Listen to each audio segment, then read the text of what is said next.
방정식.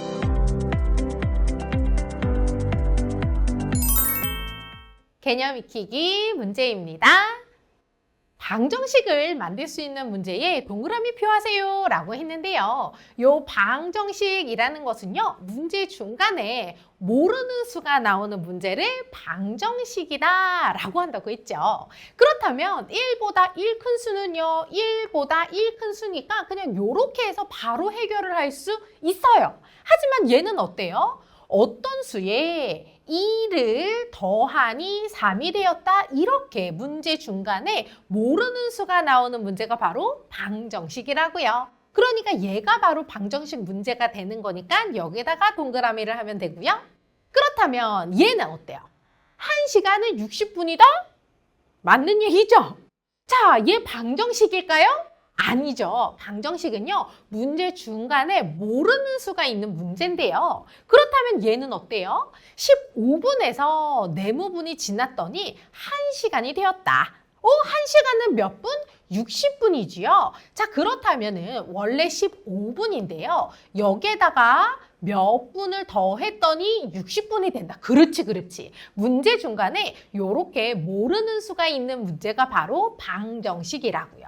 따라서 얘가 바로 방정식 문제가 되는 거고요. 그렇다면 한 번 더. 수민이는 4살이고 아버지는 수민이 나이의 3배인 51살이다. 수민이 나이는 몇 살일까? 요렇게 식으로 써봐도 좋은데요. 굳이 써보지 않아도 그렇지. 문제 중간에 요렇게 모르는 수가 있는 문제가 바로 방정식이라고요. 자, 그렇다면 얘는 어때요? 12살인 나보다 1살 어린 동생은 몇 살일까요? 내 나이 12살인데요. 이것보다 1살이 어리다라고 하니까 그렇지. 요거 계산해서 바로 11살. 문제 중간에 모르는 수가 있지 않습니다. 따라서 문제 중간에 모르는 수가 있는 요 문제가 바로 방정식 문제가 되는 거고요. 자, 그렇다면은 옆에 페이지로 넘어가서 개념 익히기 문제 계속 살펴보도록 하겠습니다. 방정식에 V 표하세요 라고 했는데요. 방정식은요, 그렇지. 문제 중간에 모르는 수가 있는 문제가 바로 방정식이에요. 그렇다면은 얘는요, 그렇지. x에다가 7을 더하니까 마이너스 2 이렇게 문제 중간에 모르는 수가 있는 문제가 바로 방정식. 따라서 얘가 방정식이 되는 거고요. 그렇다면 얘는 내 9 더하기 2니까 문제 중간에 모르는 수가 있는 게 아니죠? 따라서 방정식 아닙니다. 자, 얘는 어때요? 2 더하기 2는 4 맞는 거고요. 얘는요. 내 x 더하기 x는 4로 요렇게 식 중간에 모르는 수가 있는 요러한 문제가 바로 방정식입니다. 자, 그렇다면은 얘는요.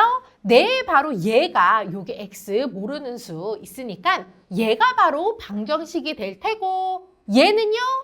마이너스 1에다가 8을 더하면 7로 방정식 아니다. 따라서 방정식 요렇게 찾으면 되고요. 방정식에 대한 정확한 개념은요. 바로 뒷장에서 이어서 살펴보도록 하겠습니다. 아셨죠?